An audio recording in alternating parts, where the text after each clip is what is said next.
Welcome to Kiss Kiss Bang Bang, the big butch manly pop culture podcast that is not just blue, it's not turquoise, it's not lapis, it's actually gay. I'm Shane Holland. And I'm Andrew Wheeler. Today we are talking about The Devil Wears Prada 2, the 2026 American comedy drama film directed by David Frankel and written by Aline Brush McKenna. A sequel to the 2006 film The Devil Wears Prada, it sees Meryl Streep, Anne Hathaway, Emily Blunt, and Stanley Tucci reprising their roles, with Justin Theroux, Lucy Liu, and Kenneth Branagh joining as new additions. 2 decades after leaving her position as an assistant at Runway magazine, Andy Sachs returns to the magazine to help editor and former mentor Miranda Priestley navigate new crises in the world of high fashion. Andrew, we saw this movie together mere days ago. Yes. But a What an week event. ago as the episode comes out.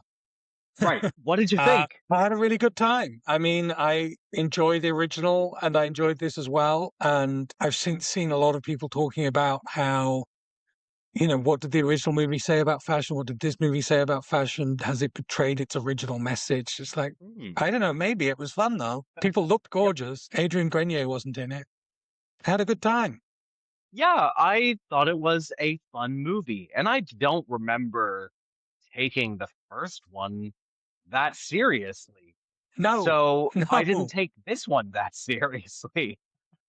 Meryl was nominated for the first one, but that was Really? it. That was the Meryl of it all. Like that was just Meryl being Meryl, you know? I don't think the first movie was anything more than a very light, fun movie, and this is the same again. Yeah. I mean, some might say, was this necessary? But not me, and not the packed theater that we were in, Packed. where people were laughing and clapping and really just enjoying themselves. I think everyone was really excited to come back to this world. Yeah. And the audience was really well behaved compared to the other audiences we've endured recently. So, My yeah. God, yes. Side note, I went to see The Mummy. Sorry, Lee Cronin's The Mummy a Oh, now couple I of know what you weeks mean. ago. Yes, sorry. Not the Brendan Fraser one. So, And there was a full row sitting in front of me and my date, all under the age of 25, let's say. Not a single one of them did not have their phones in their hands the entire time. what? One, a couple of them were filming scenes from the movie. One guy, I swear to you, spent the majority of the film unlocking his phone because every time I looked to see what that light was, it was him putting in his code. So this was a treat. Hey, anyone watching this, put your phone away during the movie. Like it's just the done thing. I know there's a whole generation now that doesn't know that that's what you do, because there was a whole period of like 3 years where none of us went to the cinema. But that's what you do. You have to put your phone away. You Yeah, got to do it. I mean, you can't And scrape together concentration for under 2 hours. There's a if you problem. can't do it, don't go to the cinema. Don't Yes, go to the fucking movies. watch it at home. Don't take away Watch it others' at home. enjoyment. Watch it on your tiny little screen. Yeah, But apparently yeah, no, that's what you want to do anyway. I've had people like I'm a challenger. I'm a cinema challenger. If someone's doing something bad, I will say put it away or shut up or you know. I get my inner Karen all the way out and I confront people in movie theaters, which has led to threats of violence at least one occasion. People will react in the most aggrieved and outraged way. Like, no, I'm expecting a call. I'm like, what do you mean you're expecting a call? Why the You fuck cannot are you be, in the I mean, movies? I don't say this out loud because then I would be the problem in the theater. I would be Yeah, Sally Sudafed, shit whatever. I talker. don't know. Yeah. In Canada, we have these animated characters that are the people you don't want to be at the movie theater. I don't know if that exists in other countries, but yes, Sally something and One of them is non-binary, which I love. Um, Yes. Still a menace, but the non-binary menace. So yes, if you're expecting a call, if you're just looking up one thing, leave, get out right now. Just go. That same person who was unlocking their phone the entire time, we were walking behind at leaving the theater, and he had the audacity to say, "That was actually pretty good." I wanted to be like, "You didn't even watch the film!" I was in there a fight. Just know where the fire exits are. That's my advice. Anyways, we're here to talk about The Devil Wears Prada 2. What do you remember about the first one? And do you have deeper thoughts on the second one? The first one, 20 years ago. So I was just a young boy in my um What was that? Come again? is your hearing going? Yes, it Yeah, is. it was just a very good, fun, easy movie. Like it's easy listening on the screen. It's like it's not too serious. It's not too deep. It's annoying in parts. There's a whole subplot with a book that by an author we don't want to think about anymore that is just egregious now. Like, oh, that kind of taints the whole film for me now. Oh, Um, yeah. but it does have Emily Blunt and it does have Meryl Streep as Miranda Priestley, and those are two exceptional on-screen characters. Stanley Tucci is Nigel, uh, is, a delight. And there's also Anne Hathaway, and she's there, and that's great. And people wear clothing, and they had a good time. And this movie brought all of that back. Did it go deeper? Was it a more profound movie? Did it have something more to say? It thought it did. I think Aileen Brosh McKenna is a smart enough writer that she wanted to, she always goes in with an intention, but at the same time, she doesn't want that to distract from all the pretty things or the comedy.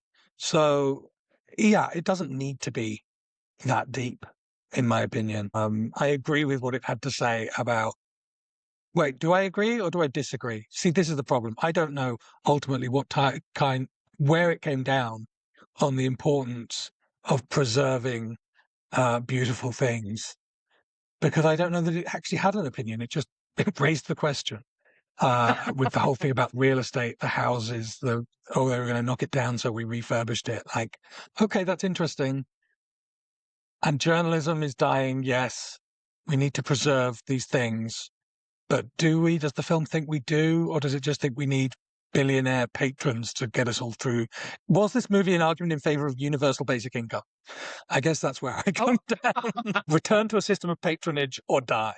Uh, what about you, Shane? What did you take from this movie, from the Mm, original movie and it's the so funny. sequel? The exact same things. Uh, yeah, I was a young buck when this came out. Not to throw shade at you, but I will. I was all of 20 years old when the first one hit the theaters. And I fell in love with Emily Blunt, like I think the world did. And Mhm. Meryl was Meryl, Stanley was Stanley, and Anne Hathaway, I had the same reaction to 20 years ago as I did today. Who is Andy Sachs? What does she believe in? What convictions does she have? The answer is Yeah, not out there in the film for us to discern. I thought Emily did a fantastic job again portraying yeah. someone who has grown in some ways and regressed in others. And I think we see that a lot in today's society. People kind of chasing youth and also being a slave to the system and trying to play the system, but ultimately failing to do so because the system wasn't made for them. I thought the comment at the end, and we're going to get into some slight spoilers, I think, where Emily, let's say, transitions to a different role. It felt like a put down, but I don't think it actually was.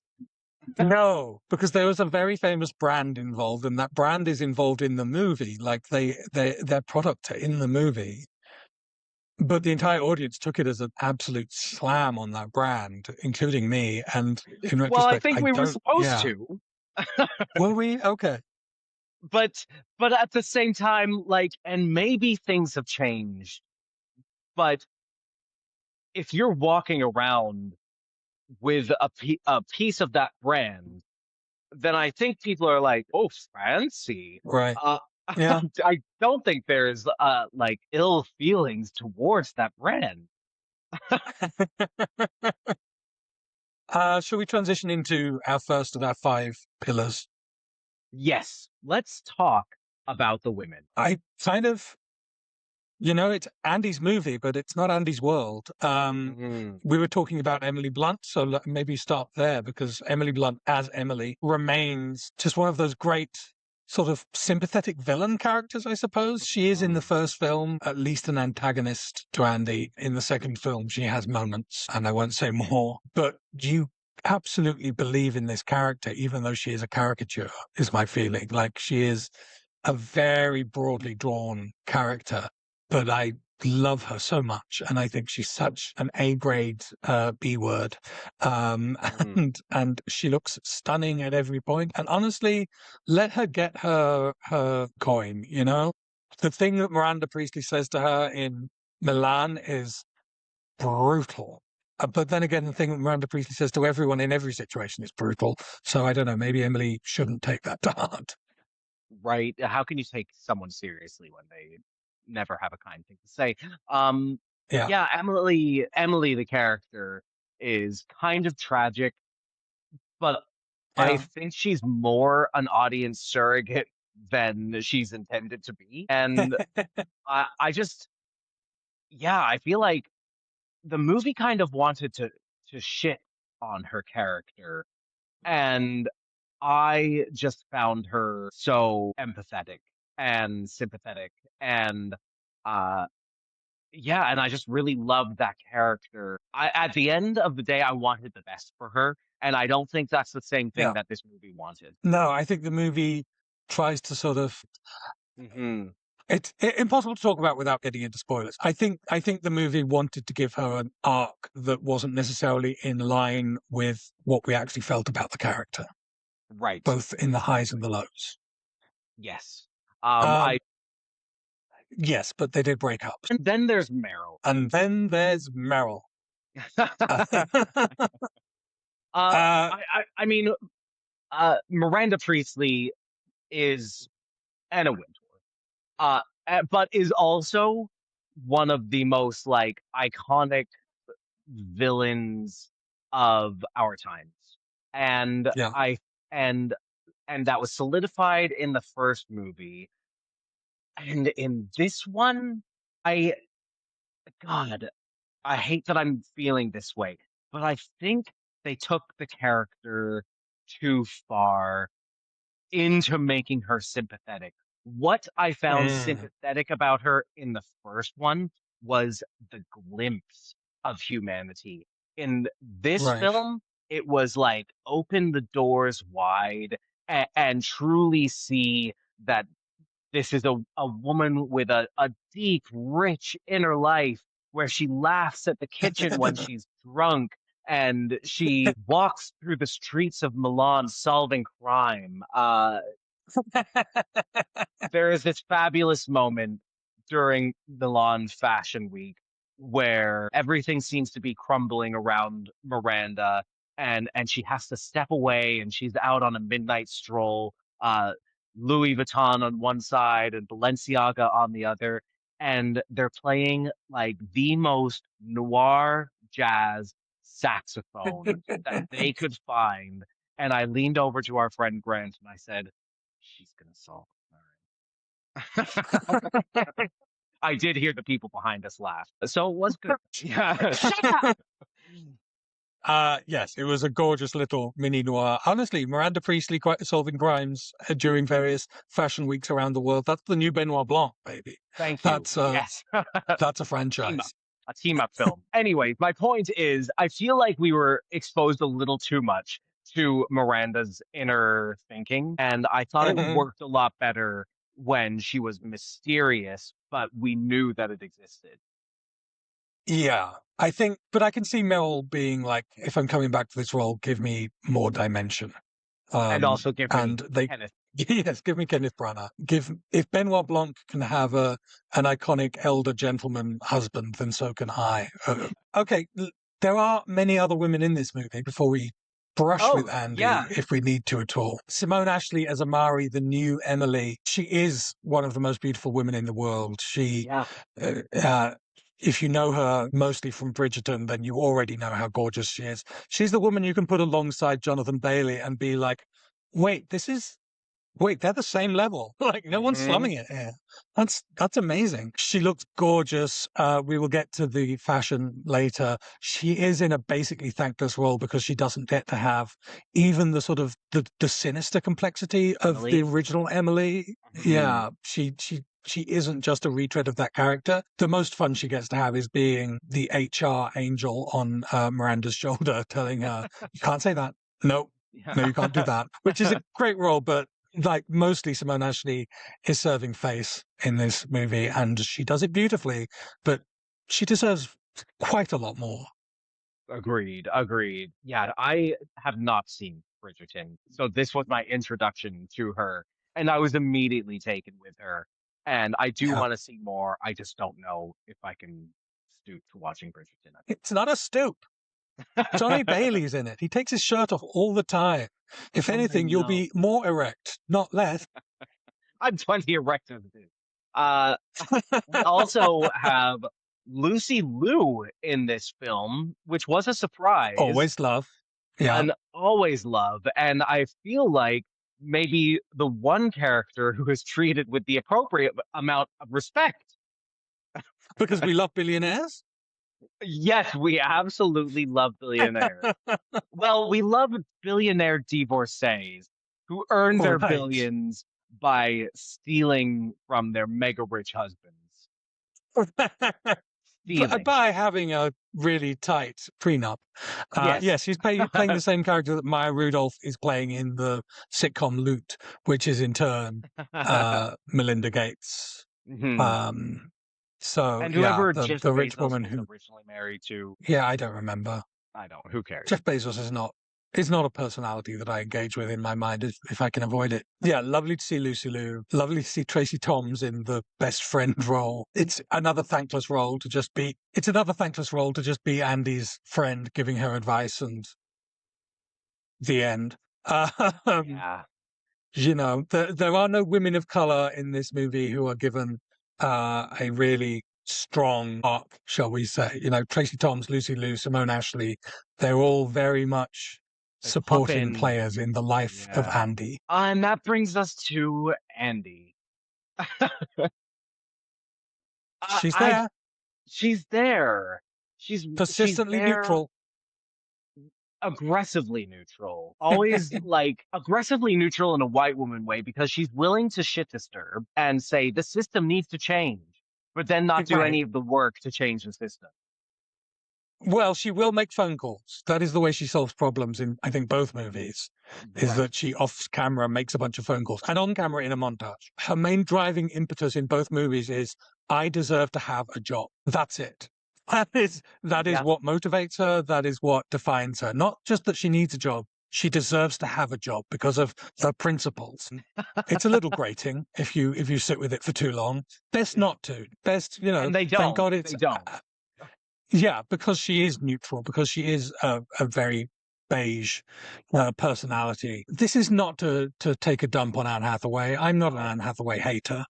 I can't wait to I see that movie enjoy Mother Mary, I believe it's called. Her posters something were like, all yeah, over the yeah. Cineplex, and she is mothering. Yes, that looks like a whole other Anne Hathaway. And yeah, she can play character, but I think she knows that Andy is not that. Andy is the neutral against which all the colors must be shown. Um, Yes. okay. Okay. Yeah, I have not much more to say about her. I will say I don't hate the character Andy, right? Mhm. Because there's not enough to hate. No. she's a bit of a non-entity. She's actually a bit more of a clown in the traditional like she's doing clown work sense. She gets a lot of like Right. physical gags and silly situations, but and thankfully they just don't dig too deep past the surface for us to feel like this is a woman with a a rich inner soul who has Yeah. questions. That's not there. That's not what this movie about. Let's talk about what this movie is also not about. The boys. The boys. Yeah, as I said, the original Devil Wears Prada, the fact that Adrian Grenier was the only hot boy in it, and I'm not even into Adrian Grenier. Um, You don't like that it was Cheshire always cat grin? no. Well, on a Cheshire Cat, I do. Um, but yeah, it was always one of the sticking points of the original movie. It was like, this is a movie about fashion. Where are the hot boys? They're part of fashion. Shocking paucity of boys in this movie. When I saw in the credits that Justin Theroux was in this film, I was like, oh, so Justin Theroux's playing the hot boy in this movie. Great. He's great at that. Nope. He is thoroughly deglammed. He is given a Mark Zuckerberg make under, and it really sticks. It really Yeah, makes Justin Theroux repugnant. Uh, yeah. so great work. He is great in this film. And I Yes. really like it wasn't until after that I realized that was Justin Theroux. Um, Oh, really? he really sank his teeth into that role, I will say. I think the comment that Miranda makes about him, which might have been the most cutting uh, comment about the world we live in, was that he was the nerd, something along the lines of he was the nerdy boy that no one liked, and he's still that. And I was like, oh God, that's the Elon, that's the Zuck, that's Yeah. the Bezos of it all. Yeah, it's amazing how many movie Bezoses, how many movie Elon Musks we are seeing in our media. I mean, it's not amazing. But what is amazing about it, I suppose, to me, is that this is the role that would formerly have been taken by like a despotic politician. It's like the number of movies that were about Hitler but didn't use Hitler after the war and maybe even, well, no, during the war, I think you just made a movie about Hitler. But Yeah, like in the years since, you would get sort of analogues of Hitler, analogues of Reagan, analogues of George Thatcher, Bush. Hmm. and now it's analogues of Elon Musk. And he's not going to take that to heart. He's not going to even notice that it's happening. But Elon Musk will tweet it. Yeah, maybe. There is a love interest in this movie, Patrick Brammall, who is very handsome, very charming, Mm, um, but not eye candy, I will say. no. You know, again, he's very handsome. He's lovely. We would all be lucky to have that sort of boyfriend in our lives. But he's not the movie fantasy of a boyfriend. Why couldn't they get a Sebastian Stan type or Freddie Stromer? Hell, even a Was James Jamie Marsden. Dornan?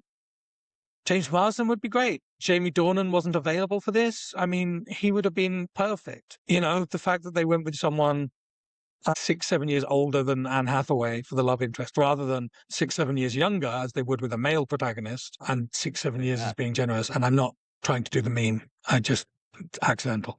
Um, I'm very with it. I'm very fashionable, actually. 6, 7. So yeah, I think Jamie Dornan would be my dream casting for the boyfriend in this film.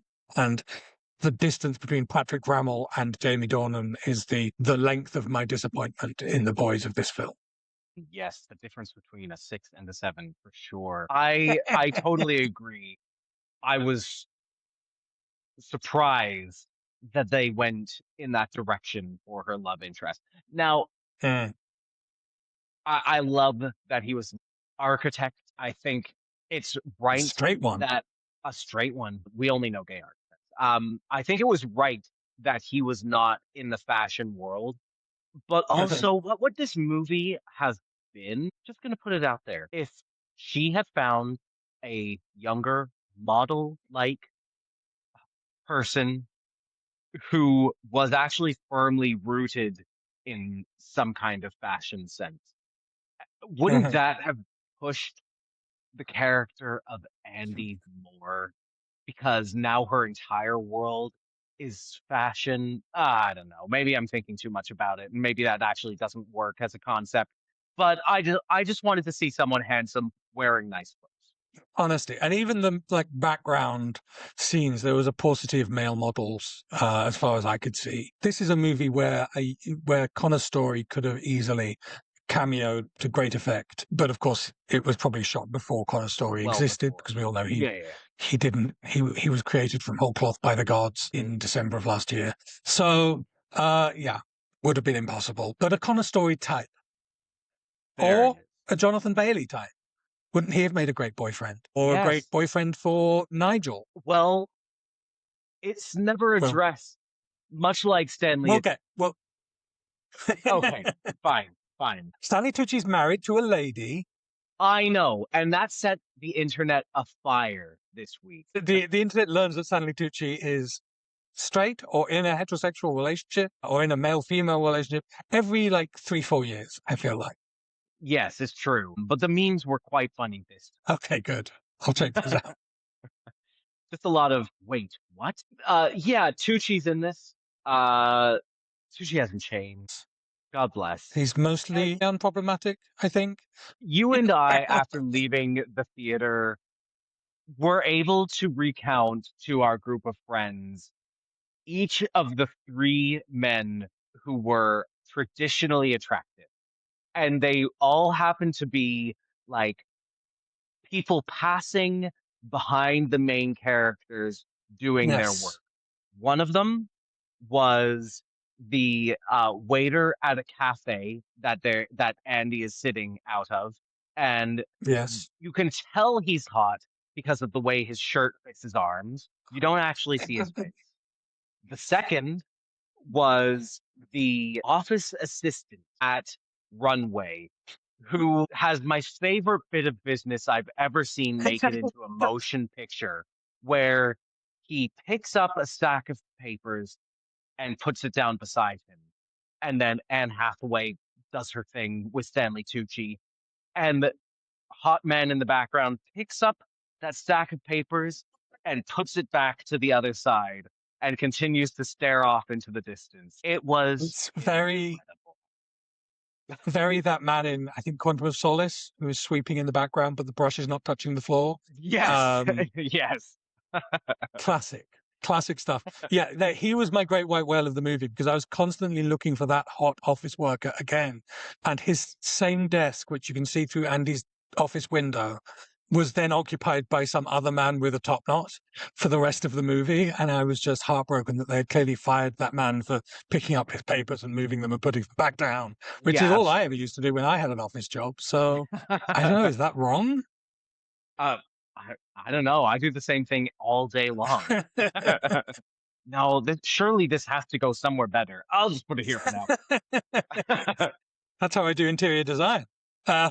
And number three, Who was number three? Because we did mention a third.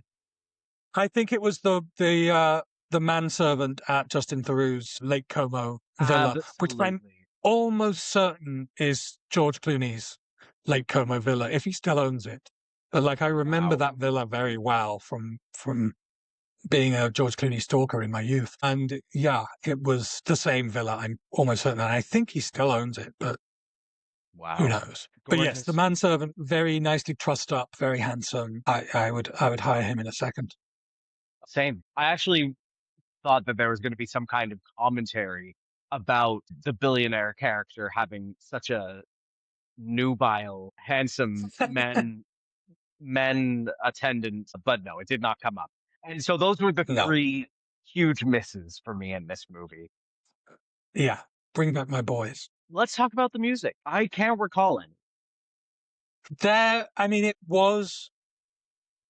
it's classic movie soundtrack stuff. I don't remember the soundtrack itself. I remember a lot of the needle drops. I know that Hmm. Vogue was in there as it had to be once again. Yes. Um, Dua that Lipa starts off the film. Yeah, Dua Lipa's in there. I think maybe Charlie XCX is in there. Olivia Mm. Dean is in there. So we're current here. Loewe is in there. Um, And then there's a performance. diegetic performance by one, and I'm trying to remember her name here. Stephanie Stephanie? Giordano? Yeah. Yeah, that's right. That's Yeah. right. She'll never amount to anything, Stephanie Geminata. No, no, no. Please like me to succeed. Yes, Lady Gaga has a very Madonna in Die Another Day appearance in this film. Uh, Very and Liza Minnelli in Sex and the City too. which I still haven't seen, and we are going to make Oh, happen. I honey. have to. I did see a clip recently of that scene, and I was truly like, this can't be real. This was this was a blooper, but no, it made it into the film. All the bloopers As did did in that film. That's the secret. yeah, that is the secret sauce here. And this was interesting, the Gaga performance, and they kept the whole thing for It's to fair what to say end? that traditionally I have to hear a Gaga song 2 or 3 times to understand the shape of it before I even can decide if I like it. But in this case, it was sort of egregious that this song that I didn't know and didn't particularly connect to, "Shape of a Woman," I think it's called. Mm, Um, it was egregious that we got that song and not the Doechii song that is the theme of the movie, the yeah, official tie-in song that plays over the end credits, and I think plays briefly in the movie as well. Um, yes, uh, yes. and yeah, that's an incredible song. That's a phenomenal theme song for the movie. We were singing it on the way back from the theater. You know, we were doing our death drops and etc. in the street. Ow, Um, my back still hurts. and that for me that's easily the standout track. And I think I said it reminded me of like a RuPaul song if RuPaul songs were like actually Good. well, good, yeah. And RuPaul is very good at what he does, and what he does is sell music on iTunes that he then features in his own TV show. Right. And more power to RuPaul for getting that bag, but the tracks are more earworms than catchy. If you understand the distinction, like I don't want to listen to it again, but it's going to get stuck in my head. Whereas Runway, I think, is the title of the song by Gaga and Doechii, absolutely feels like a club banger, and Absolutely. specifically It a is. Club Kid Club banger. Where was Doechii? She was at the Met Gala. Why couldn't she be at this? Thank you. Would have been so so fulfilling to have her on that stage in this woman that Yeah, underfeatures people of color in this yeah, film that underfeatured people of color. Dochi yeah, would have been a great addition to this scene, to this film. Nowhere to be seen. Very, very unfortunate. yeah, yeah. In a way, the song Runway set us up for disappointment because what we got was Shape of a Woman without Doechii. Ooh. We have two categories Okay. left to cover, and they're both very important. So Yeah, lead us I, in. we have to talk about the thing that this entire franchise is built around, and that's the queerness. Oh, no, sorry, that's the Nope, fashion. journalism. Oh, sorry. Journalism. Oh, yeah, yeah. So journalism is dead. Yes, fashion killed it. The fashion in the first one felt, I don't want to say groundbreaking, but I felt like there was a commentary on the fashion. This Hmm. time around, I felt like, well, let's just see if we can get away. It felt like, the background fashion was contemporary, new. Like they filmed Milan Fashion Week at Milan Fashion Week, so it is Mm, undeniable. But the fashion that the characters are wearing felt like it hadn't moved on in 20 years, was really my yes. sense. Like it was, and as you said, like that makes it not just not revolutionary, but sort of counter-revolutionary. Put it Oh words in no. your mouth. I don't know. Yeah, there was a lot of simple lines, conservative colors, pinstripes, checks, plaids. Like, oh, we're back in 2006. Okay, that's interesting, but not groundbreaking, to coin a phrase. I think the most interesting piece was this uh, tassel cape that Miranda wears to like a, an editorial meeting, Yeah. and Dries Van Noten. it felt so out of character for her that it came up in discussion. Like, I don't think Miranda would ever wear that. I mean, it was my favorite thing that Miranda wore. Yes, Yeah, I Dries Van agree. Noten tassel look, beautiful. The way it shimmied on her, gorgeous. But yeah, I can see that it was sort of it was too shapeless for her in a way. Like it created a shape every time it moved, whereas her shapes tend to remain extremely static and Mm. immovable. So I can see the argument, but it is But it so was gorgeous. It fashioned was a that beautiful design. yeah, I'd wear it. I'd look ridiculous in it, but I'd wear it. Go I ahead. also really love the summer dress that Andy wears to Miranda's cottage, which she destroys, absolutely obliterates. Just Might as well have kissed it. awful. Yeah, it's a What did very she even drop on it? it looked like a bit of olive oil. And as someone Oh, who this happens to constantly, like, okay, in honor of The Devil Wears Prada 2, I put on the first suit I've ever owned that I had tailored, and that cost me a sizable chunk. I am drinking coffee, and every time I lift this mug to my face, my heart skips a little beat because if I get anything on this, I yeah. will jump. I will jump from there, Andrew. You will never see me again. I thought if you jump wearing the suit, that's really going to ruin the suit. So But at least I'm going out think in style. twice.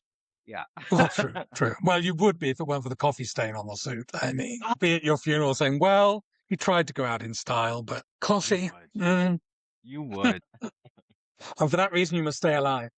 Yes, the patchwork dress was a Gabriella Hearst. It was very nice. I wouldn't say it was like breathtakingly gorgeous. It looked better when she got to, I'm going to say, the Hamptons than it did when Mhm. she was getting on a bus. Because when she was getting on a Yes. bus, it made her look like an American tourist. And I was like, wait, this is the dress? But then as soon as she's in situ, it's like, oh, this is the dress. Oh, this is drag. I mean, that's a statement about fashion all on its own, right? Is that the Yeah, dress popped in the wrong place for the wrong reasons and then popped in the right place for the right reasons. So they got that right. yeah, Uh, they did. Trying to think of any other fashion that I remember off the top of my head. Um, So Simone Ashley, she's the one person in this movie wearing the office wear looks that everyone is wearing who actually takes it to another level. She has a jacket made of neckties that is Mm, gorgeous, glorious. She has various like sort of half bodice, half suit looks. She just absolutely, and it helps that it's Simone Ashley. But yeah, she had the most interesting office wear of anyone in the film. I will say Miranda's trench coat that she's wearing when she's solving crimes in Milan.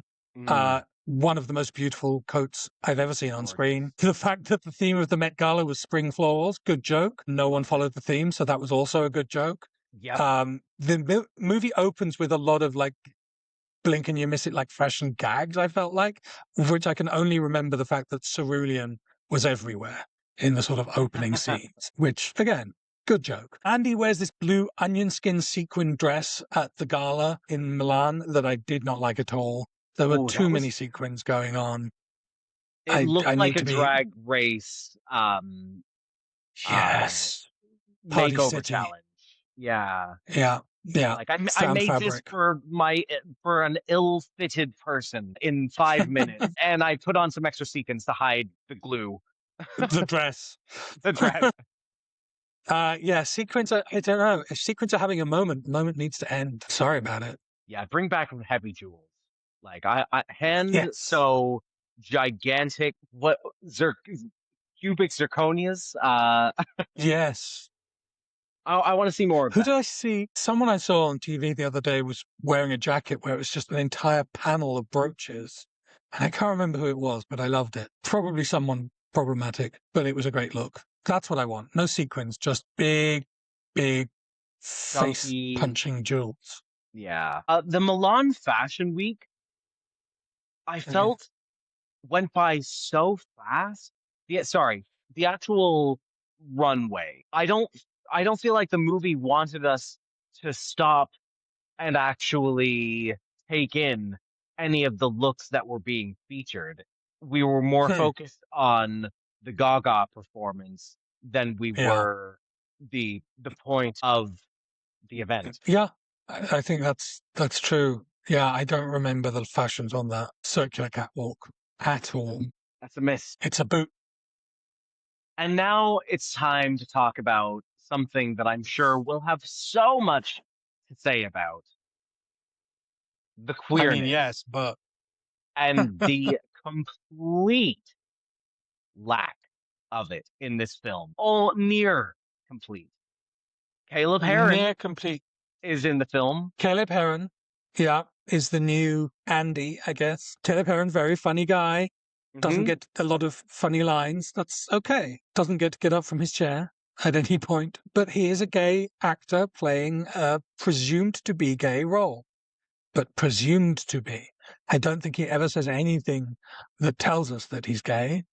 He doesn't have a boyfriend. He's not dating Jonathan Bailey. No one in this film is dating Jonathan Bailey, and that's an issue. Stanley Tucci, Schrodinger's gay man. He's clearly gay in every way except for stating it in anything way that would be unambiguous. Hmm.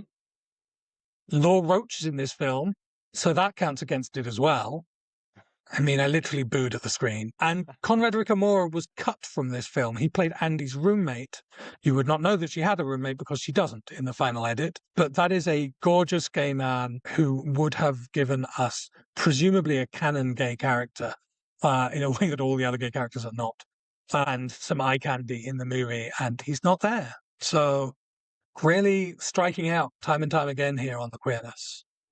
It's just so funny because not every movie needs to have like a statement about queer people, right? Yeah, It's not what every movie is about. We've acknowledged this in the past in some other episodes yeah. that are about We'll look subject for it matters. everywhere, but Oh yeah, yeah, yeah.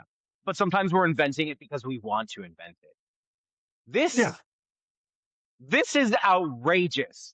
This is a movie about fashion and fashion magazines and people looking pretty and making Uh, clothes and designing clothes and talking about clothes.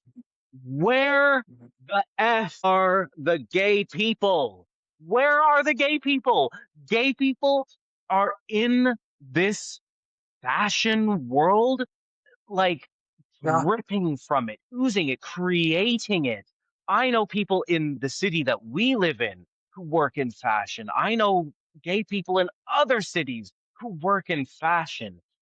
It is mind boggling that we can't even bring ourselves to call Stanley Tucci gay in this film. It's so Nigel. bizarre. Yeah, Whatever. he's married to Emily Blunt's sister. Who? Nigel or two? Both. Yeah.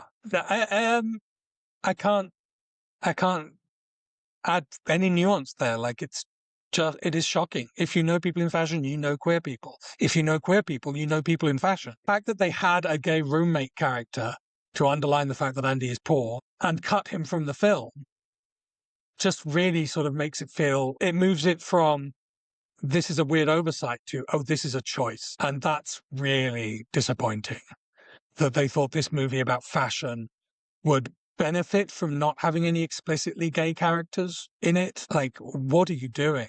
Who is leading the fight if not Devil Wears Prada? Who? It makes me want to ask who owns this film and Right. and and how much does the FCC have to play into this? You know, like we live in a Yeah, or like world the where Allisons or we live in a world where Hollywood films cannot be made without some kind of hand from above guiding them anymore. There is no more artistic freedom. And it is never more clear than in a situation like this where gay people are cut from films, where gay storylines don't appear in places where they should naturally appear, where trans characters are not even mentioned. It's icky.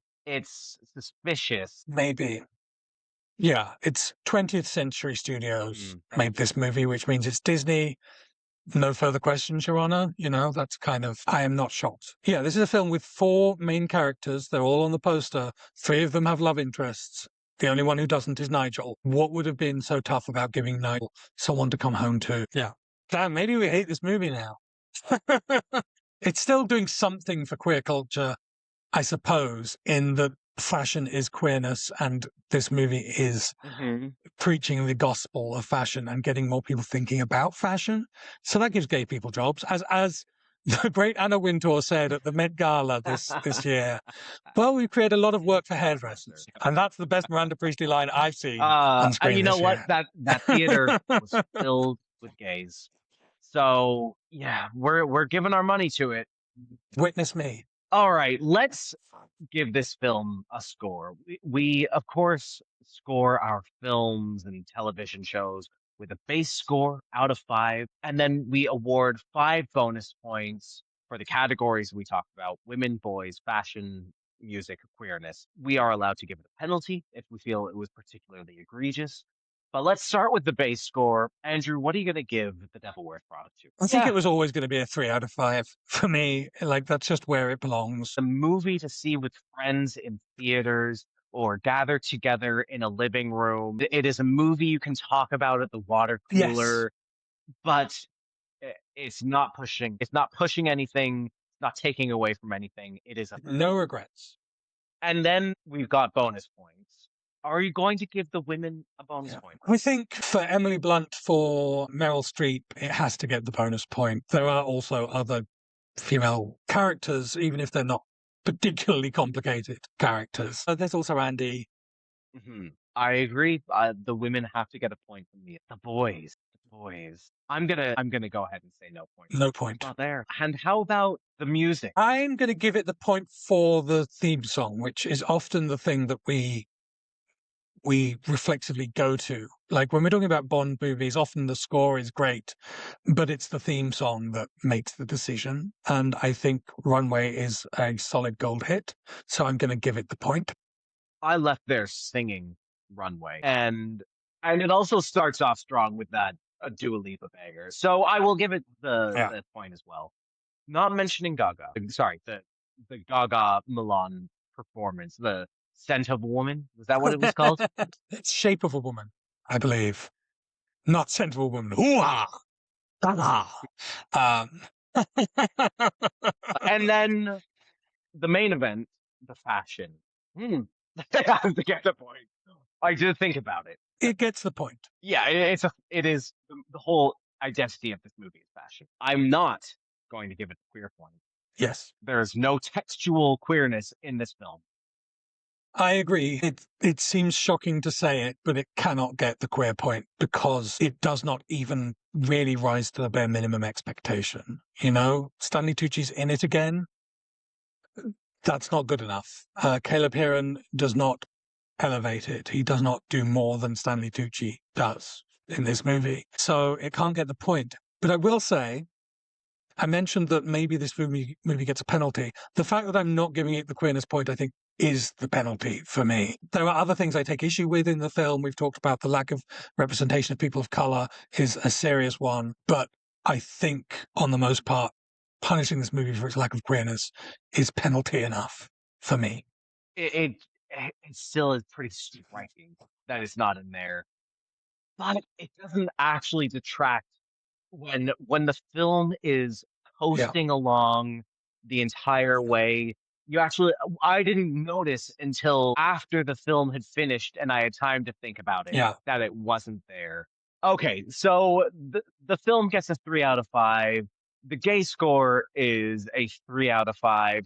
The film is a solid 6 out of 10. We are completely aligned in how we feel about it. Bring on the Devil Wears Prada 3, baby. And let's put some gays in it. Let's put Connor's story in that one. All right? If you enjoyed this video, please leave some comments. Tell us what your favorite fashion from the film was. Tell us who you want to see appear on Stanley Tucci's arm in the next film, or what queer characters you would like to see in this film. As always, Yes. thank you for watching. Until next time, kiss, kiss. Bang, bang. If you enjoyed this video, please click the like button and subscribe to this channel. You can follow Kiss Kiss Bang Bang on Instagram, TikTok, Blue Sky, and Letterboxd at KKBBpod, or email us at kisskissbangbangpod@gmail.com. Kiss Kiss Bang Bang is recorded in Toronto on the traditional territory of many nations, including the Mississaugas of the Credit, the Anishinaabeg, the Chippewa, the Haudenosaunee, and the Wendat peoples.